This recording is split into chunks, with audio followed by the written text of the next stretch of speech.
World leaders have agreed on a new plan which will call for a transitional government to be set up in Syria.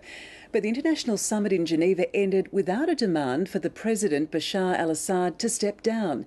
ABC Middle East correspondent Anne Barker reports. As world leaders were meeting to try and stop the conflict in Syria, the killings continued.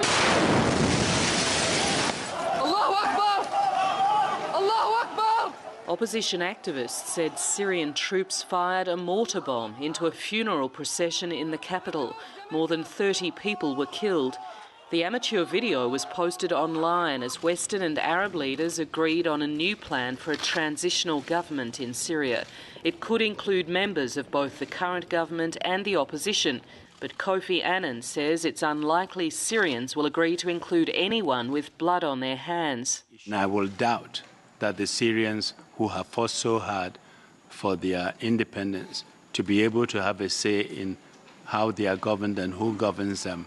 The new plan makes no explicit demand for President Bashar al-Assad to cede power, although Europe and the US say they see no role for him in any new regime.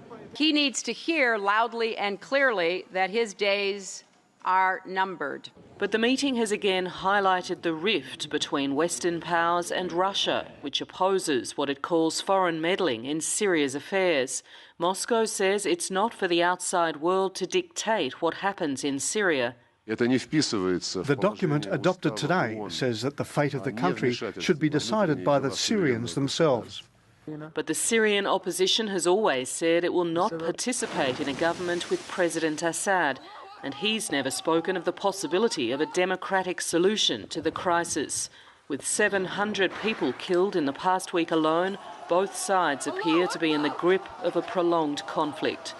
Anne Barker, ABC News.